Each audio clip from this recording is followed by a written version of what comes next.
Hello everyone, right next to me is the all-new Lynk Co 08. Does it really have what it takes to give nightmares to the BMW X3 and the Audi Q5, which has also been newly released not too long ago? We will have a look at it together, everyone. So far they share the similar price range. This particular bad boy right next to me costs 60,000 euros, and already I have to say it looks cool.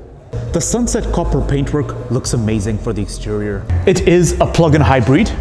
Is it just me, or does this interior look like every EV and plug-in hybrid cars of today? I mean, it looks nice, but what's with the big screen and then the straight lines everywhere? What? You can check the link in the description for my car review of the Lynk Co 01 and also the competitors like the BMW X3 and the Audi Q5. I also reviewed the Mercedes GLC, but that was a bit long time ago. Now make sure you push the subscribe button and the notification button so that you can watch my latest videos on my YouTube channel, everyone. Now, let's get on with the review of this Lynk Co 08 right away.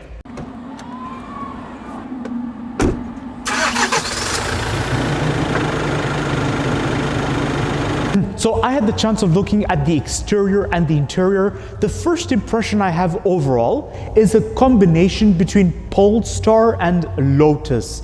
It should be noted that there's very little Volvo influence, which is ironic because Lynk Co was kind of born with the Volvo influence. At least that's where they started from, here in the EU market. Now, the first Lynk Co I knew of was the Lynk Co 01, which I had the pleasure of reviewing recently. And it was a great car. It's directly related to the Volvo XC40. It's a bit interesting how they've approached it, and let me talk to you all a little bit about the front. Already I see you get a 360-degree parking camera, which is very promising. But then I'm not exactly a fan of the front design because it reminds me of every plug-in hybrid and EV car of today. The simplicity, the Porsche-style bonnet where you have the lighting on the side and then everything on the bonnet discreet with only the company badge over here. It's a bit something of a deja vu. I've seen this almost many times, everyone. I think the real Lynk Co identity was when they had the grille right over here. That would have been so cool, actually, because this is a plug-in hybrid. So why have the grille all the way down there when you can just put it over here? Now, I kind of like the effect you have for the daytime running lights here. It's first of all, the overall design reminds me of what I've seen on Lotus and Polestar. It's something like between the two. But then at the same time, if you look closely, it has this like diamond effect or aluminum foil effect to it. It looks really nice, and I really like how it is continuous, just like on the Lynk Co 01, how they have this like continuous lighting just until here on the side, but it's a bit discreet, it's a bit more sleek compared to the Lynk Co 01. And then you also have Lynk Co over here written. Now because this is a plug-in hybrid, on the Lynk Co 01 the plug-in hybrid recharge would be over here. But for this Lynk Co 08, the plug-in hybrid recharge is just right over there. Now, in my opinion, it would have been nice if they have it over there, but instead all they have is this, what I'm assuming is supposed to illuminate, perhaps at night or something. I'm not, if I'm not mistaken. But from this angle, it does look a little bit like an Audi Q5. Or an Audi e-tron model of some sort. Now towards the rear, this is where we see a bit of magic, everyone. The rear lights, they look like one of the best I've ever seen in the automotive industry, guys. It's something unique, something really extraordinary. The way they've been so creative about it. It's a combination of a premium touch, thanks to the fact that you have Lynk Co written over here, and at the same time, something a little bit modernized. When compared to the BMW X3 and the Audi Q5, they both have normal doors, but this bad boy over here gets frameless windows. Look at this, just like what you expect on a coupe. But the bad news is the door is not really Volvo-ish anymore, and that's an aspect I really miss. Listen to this.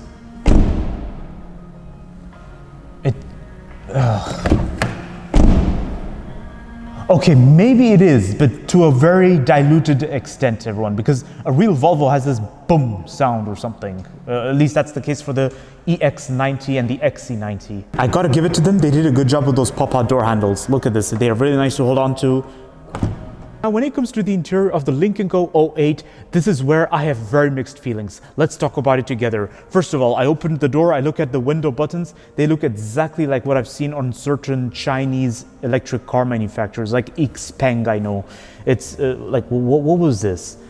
Guys, what is this? I think it was more interesting when they were like Volvo and they had prominent window buttons. And I think it's quite interesting or cute, rather, how they have this copper looking material over here next to the Harman Kardon speaker, which is quite long as well. You get electric seating adjustment with the seat that looks nice and has this little Alcantara effect in the middle. That's really, really nice. It's cute. It's really good so far. It screams value for money, and this is something you would not really have on a BMW X3 for a price of around 60,000 euros. Now, I did mention at the beginning of the video how the interior design looks very much alike certain EVs I've seen and certain plug-in hybrids, because it's all sharp edges and then screen over there. It was more interesting when they had some round edges or certain design, like the center being a bit driver-centric, like in the Lynk Co 01. But here, there's no such experiment. There's no such play or anything. It's all just sharp edges, guys. And this is a bit of a pity, I think, because this is the 08, so I was expecting to be more flamboyant, but it turns out that there's not a single hint of Volvo here, no Polestar influence. Maybe the only Volvo and Polestar influence I see is here, the design over here. That it does look a bit Volvo-ish and Polestar-ish, but then for the rest, it's all I don't even know if it's a Lynk Co at this point, because if I were blindfolded and I removed my blindfolds and I'm sat in this car, I would probably mistake it for an Xpeng or something. And the steering wheel is nice. It's really pleasant to hold on to, but it's the way it's designed, it's just very different from what I'm used to seeing of Polestar before and the Geely Group cars. Because I know Volvo has its unique design, Polestar as well. But maybe this is the idea. They're trying to be different. They're trying to come up with their own identity. They don't want to be seen as related to Volvo and Polestar and Lotus. They want to be seen as something unique. Now, when it comes to the instrument cluster, I already see they've gone on the same path as Volvo and most of the Geely Group cars, where it's a small instrument cluster. And as I mentioned earlier, I'm not a fan of this concept, but it's something I can respect. In fact, we will look at it in detail later in the video. But first, I'd like to talk about the seat. So the headrest is... the design of the seat is that the headrest is integrated into the seat, so it has like this sport effect to it. It's really nice, but it's just not as it's just not as soft or cozy as what you would expect in a Maybach, although it looks like it. The center area over here is quite nice. In fact, the cup holders are very nice. It reminds me of what I've seen in Hyundai and Kia cars. It's really, really practical. Then you get your wireless telephone recharge sat right over there in the middle. That's nice. And by the way, I just want to add also about the cup holders. I like how it's very downwards so that it doesn't get in the way. You see, you can lean your arm here without the tip of the can getting in the way near your wrist. That's really good. And then I really like how this center area cocoons you. To open this area over here, there's a little bit of confusion. You have the Lynk Co written over here, but just right next to it, there's a little button. You have to press that button to open the central console storage. Now, I'm not sure why I have the Lynk Co randomly written over here. I think it's meant to give it a premium touch, kind of like what I've seen in DS automobile cars. Now, the central console storage, despite how promising it looks, it's a bit small. I mean, it's deep, but it's just narrow. That's all I can say. And then there's no glasses holder up here. There's no glasses holder up here, but you get well, if I'm not mistaken, I think this is a panoramic sunroof. I'm just trying to figure out how exactly is it supposed to be open. But I don't see any controls up here, so my guess tells me yet again I have to use the screen for that. I'm not a fan of this idea of using the screen to control everything, but then it looks stylish, doesn't it? And then I'm assuming to open the glove box, there's a button right here. Please tell me there's a button right here, because I know Volvo, they love putting buttons at the corner over here to open the glove box. And I don't see any button over here. I don't know how to open the glove box. Oh, here it is. In terms of value for money and equipment list, this interior is awesome, and it certainly destroys BMW and Audi and even Mercedes. But in terms of the way it's designed, I really think they lost the plot here. Because I think, like, if you look at other Geely Group cars like Volvo, Polestar, and Lotus, well, Lotus is obviously in the premium segment, so they have their own thing going on, which is premium, which is good. But then if we look at even the Lynk Co 01, these guys did a brilliant job. It's so good. But then when you look at this Lynk Co 08, it's like, what? What did they do here for the design? As we approach the interior, we're going to look at the infotainment system together, everyone. So over here, to navigate around the menu, it's very similar to what I've seen on other Geely Group cars like Volvo and Polestar. Camera 360 degrees. So look at this, everyone. You get a 360 degree parking camera. This was proof all along. It's amazing. By the way, as someone who drives a pickup, I can confirm 360 degree camera is one of the best features to be having. I love this feature, but it's not pink roses, guys. Let's not celebrate too early. Let's take a look at the map, because when it comes to mapping, I think BMW and Audi take the trophy. BMW has a nice swivel wheel over here to control the infotainment system, whereas in Polestar, you're forced to touch the infotainment system, but hey, it is nice. Let's take a look. Oh, okay. Right, there we are. So when it comes to the infotainment system, the mapping is okay, but there's just something I want to remind you all. This car is in showroom mode, so maybe it's not performing up to its fullest capacity. Either that, or the infotainment system is genuinely a bit... It seems like there's just a nanosecond of delay in my actions, you see? It seems like tuck, tuck, tuck. It seems like it's a bit laggy by a nanosecond. Because in a BMW and in a Audi or Volkswagen Group car, the infotainment system is very responsive. It's like latest of the latest. They're really nice. But here in the Lynk Co 08, it seems a bit just one step behind. But although it has live traffic update from what I'm seeing, which is really, really useful, guys. It's really great feature to be having. I'm thinking maybe this is running on an Android system, because at least that was the case when I reviewed the Volvo EX90. For my review of the Volvo EX90, check the link in the description, guys, and also of other Volvo cars. Now, the infotainment system is nice to navigate around. So far, I see that you get only 2 pages, but I think you can add apps. I'm not sure if it's going to be like your tablet. You get your climate control just right here, and I'm not sure if this is supposed to be your I think this is only for your heated seats. But the way the seats are designed, it kind of reminds me of ventilated seats, guys. So I think there's a menu for the climate control. I'm just trying to find it. Where's the menu for the climate control? Because it's okay, I can't seem to find climate control menu anywhere. Oh, there we are. Okay, so we're at the climate control menu. Now when it comes to seating, let's see. Normally there's ventilated seats. Okay, yes, guys, you get heated steering wheel and heated and ventilated front seats. So I was suspicious, because you see the seats, they have this perforated leather. This means it's got ventilated effects too. That's really nice. Now, instrument cluster over here, as I mentioned earlier, very discreet location. It's I think it's done deliberately so that you concentrate on the road more. And whereas Audi and BMW, they still stick to the proud infotainment system, especially instrument cluster, where Audi has its Audi virtual cockpit and BMW has its own thing. Whereas Mercedes, I'm not going to be surprised if they also go down the route of simplicity, because so far they have this massive touchscreen for everything. And then you have your transmission just right here. Now, one thing I noticed that's a bit ironic is that in Volvo and Polestar, they decorated their Stokes with some nice material, like either piano black material or some chrome touches. But for the Lynk Co 08, the Stokes are just plastic, guys. Look at this. The Stokes are just plastic. Now, this is supposed to be for your transmission, the Stoke over here, and the feel is all plastic. So I see something ironic here, because the steering wheel has this nice piano black effect, which is expected, and this copper trim over here, copper chrome-ish thing, but that's not on the Stokes. Sitting on the rear seat, let's just admire how smooth the leather is, and it feels very, very much on the soft side. It's almost like I'm sitting at a sofa at home. It's really good.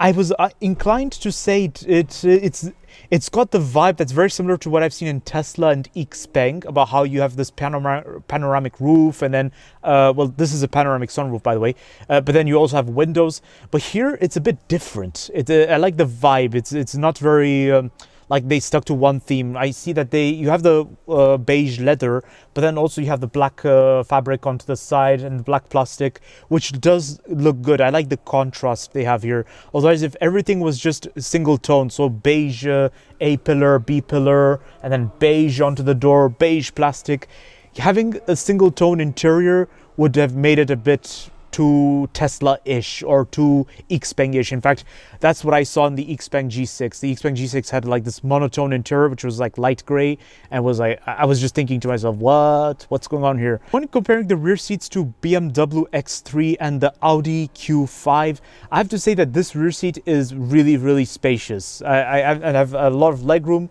a lot of knee room.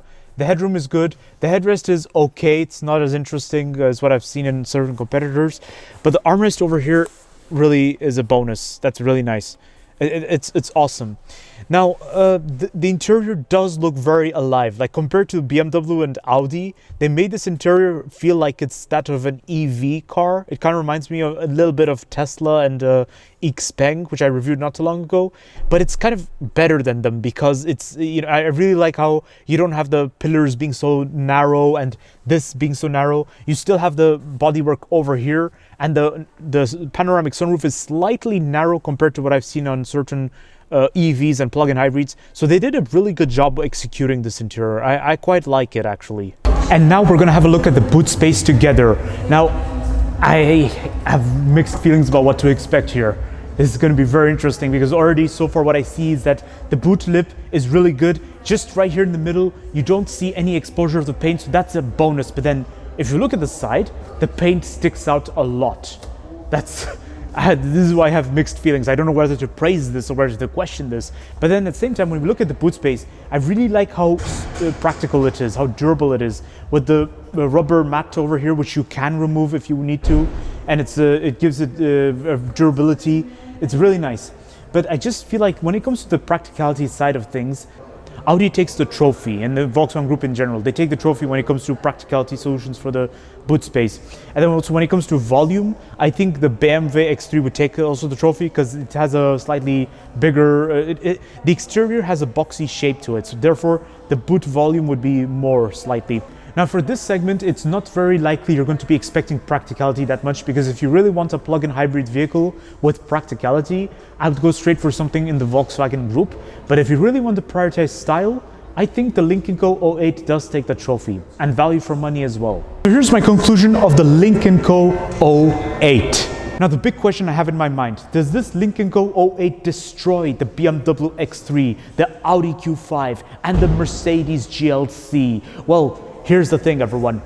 In terms of design, I think it comes nowhere close to the German competitors, because the German competitors have established designs which they've stuck to for many, many, many decades. And also, this is what we call identity. They always stuck to the same identity, the same design for a long time. Although it is true that in wake of the electric car question, many car manufacturers have been obsessing with simplicity and plain designs that they think looks cool, but I think it's a bit pretentious. However, for the Lynk Co 08, the exterior design was a bit of a mishmash. I wasn't really sure what to expect or what to really think. I couldn't really sense any Volvo style or any vibe to it, but I could sense some Polestar and Lotus vibe to it. So I don't know if that's supposed to be a plus, because the Lynk Co 01 was very nice. I liked it. It was chocolate fondue.